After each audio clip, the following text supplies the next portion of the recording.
At the beginning of last year, I made a discovery that I had only fully painted 29 models throughout the entirety of 2024. However, that was when I was held back by the shackles of having a real job and other such flimsy excuses. Now that I've been a full-time content creator for the past year, I've had so much more time to dedicate to the hobby. And so I now have no excuses and must have done tons more like I said I was going to do. So it's time to reveal just how much more of a dent I've managed to make in my compared to this time last year with so much extra time and focus. So let me introduce you to the hobbyometer, which will illustrate perfectly just how much better I did last year compared to the year before. This is last year's total, so let's see that new high score.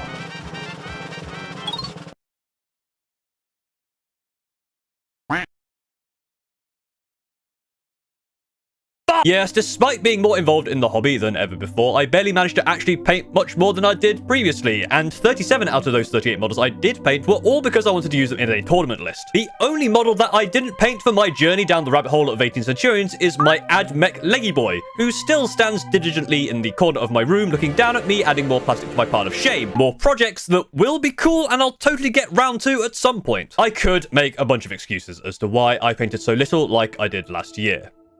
So I will. I got married, which took a lot of time for planning. I had a lot more weekend events, which take up some of my free time. Editing takes a lot longer when your average video runtime goes from sub 10 minutes to 20 minutes plus, which is shocking, I know. ADHD, something. I don't want to take personal responsibility for my actions, but you know what? None of those are really good reasons as to why I didn't paint that much, because there was still a lot of time I could have spent painting. And it isn't like I'm hurting for projects to do. Magnus still doesn't have a completed base. I promised for my 50k subscriber special I'll finish Magnus and paint a bunch of Thousand Suns, and I still haven't done that, and now I'm even closer to 100,000 than I am to 50. And not to mention the Crux Terminatus box, again 20 Assault Terminators ready for action, the Saturnine Horus Heresy box, Seraphon Spearhead I bought on a whim, my custom chapter Master Bulb, Screaming Ravens custom kit bash units, a new Light Lancer, the entire Skaven, half a Skaven Tide, the entire Drakari army, and a single Gunpla. Shit, I didn't build any Gunpla in 2025 at all. Except that one 30-minute missions thing I did, I guess, but that doesn't really count. Look, I honestly don't mean to lead on Gunpla and Age of Sigmar fans. I promise I will do something eventually. They just keep falling by the wayside. And yes, I'm sure I'll make a D&D video at some point, like I promised as well. I have so many projects to do. And do you know the reason why they didn't get done? It's because I couldn't be asked. Just like I can't be asked worrying about how to keep my minis safe at school, which is why I use a Macus 2.0 for 10.stronger.com. Listen, if my painting habits didn't change this past year, then neither will my horrendous segues into the sponsor time. You know what? I don't think you're cool enough to buy Macus 2.0 aimed at terrain, tempo.stronghold.com. Yeah, that's right. I don't think you will get the best solution to keep your minis of any size same secure with the adjustable trays and the power of... Actually, no. You don't deserve that unless you go right now to table.stronghold.com and buy something using my code Paul25. But you won't, because you're a loser, and losers like you don't get to enjoy free shipping to the USA, Canada, UK, Australia, New Zealand, and most of the EU. You can do what you want, but I and everyone else will think less of you as a person if you don't have a Macus 2.0 or MDF terrain for table.stronghold.com.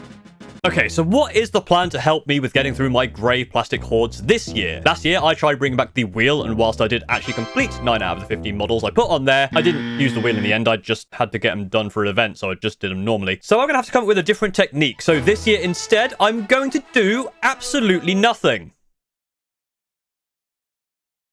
Yeah, I'm just going to paint when I feel like it or when I need to for a tournament and try not to pressure myself into anything, especially as this year is going to be extremely busy. But that does mean more content for you. I have 3 events back to back to back, starting at the end of January with the Winchester GT, then my first teams event, and then Beachhead. And then in March and the start of April, I'll be in Japan for 3 weeks for a long-awaited holiday where I can load up on tons of models that are pre-built for once. Don't judge me. And immediately after I get back, I'll be going into the South Coast Super Major with my 36 Centurions list.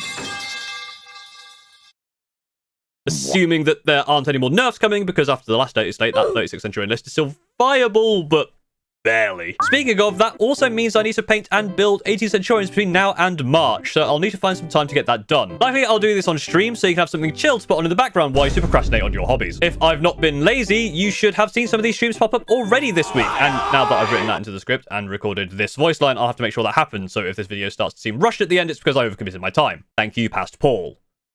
You prick. You're welcome. Wait. But if you didn't see the streams, then they should be on the VOD channel. Again, if I've not been lazy and actually did upload them, they should be there. It's like one button to get it uploaded, but sometimes I forget to cut out the intro and it takes YouTube like 5 hours to cut 3 minutes of nothing for some reason. I don't know. After all that, we'll be getting close to 11th edition, and alongside all the events, the videos, the streams, the gaming channel, and potentially having to camp outside Warhammer World with a pitchfork because it sends Centurions into the Shadow Realm, I don't want to force myself into painting anything extra unless I really feel like it. And that should be a lesson to all of you out there. If you're like me, first of all, I'm so sorry, you must feel terrible. But also, you probably have that same negativity spiral of thinking that you really should do some painting, but you don't really want to, and that makes you feel down, which makes you want to paint less. So when you come to think about painting, it immediately feels negative or feels like a chore and not a hobby. When you come to actually do it, you feel like your skill level doesn't allow you to actually achieve what you have planned in your head, which means you spend hours on something that doesn't come out quite right, which gets really frustrating. You keep making mistakes, which quite clean up, so it all looks messy and horrible, and every time you come up with a new idea that sounds awesome, you're super excited about, it turns out to be way more difficult to actually execute, which means you have to leave it in a half-finished state or barely started at all, and it just becomes more clutter gathering dust that exists around you and stares at you in the face every day, reminding you of all your failures. And we don't want that here. We want Warhammer to be a good time, not something that causes you to have an existential crisis. That's what the rest of reality is for. So if you want to make 2026 a year of being chill with a couple of mental breakdowns masquerading YouTube videos thrown in, what's wrong with you? But if that sounds like your bag, then make sure you like, comment, and subscribe, and let me know in the comments about what you had for lunch. Hey, I said we were going to be chill. I don't need to know about your Warhammer plans. You do you. Unless what you're doing is Imperial Guard, in which case, stop doing you. Get help. Do something else. Just make sure whatever you're doing, it's something fun, and try to resist starting a bunch of new projects or buying a whole bunch of crap that you don't really need and you won't get around to. That isn't to say you can't come up with fun ideas or hypothetical armies or whatever. I made an entire video about that recently, and I'm not really planning on pursuing them because I don't have the time. That video was just to kind of get them out of my head. You know, a Wraith army after Aldari got completely shafted? No thanks. An entire Necron Destroyer army? Don't be silly. I already have 2 other armies that are well over 2,000 points that need painting, a bunch of spearheads, and my Gitz Age of Sigmar 4th edition army, which I've still not played a proper game of. It'd be completely irresponsible of me to try and get another army going, especially because it would be so expensive. You know, unless GW suddenly decides to create a whole new bundle that is made up of exactly the models I need, so much so that I could get multiples of the same box to easily fill an army alongside some incredible centerpiece characters, I don't really see how I'd be tempted to start a Necron Destroyer army.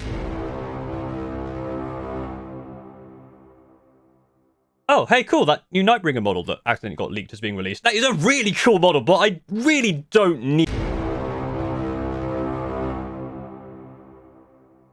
Wow, that new Destroyer character is amazing. Oh my god, what an awesome model. And I love the Ophidians, but realistically, that is just a character. You know, if I wanted this army, I'll still need a bunch of Ophidians, Locusts, Scorpet Destroyers, then they cost a bunch of money.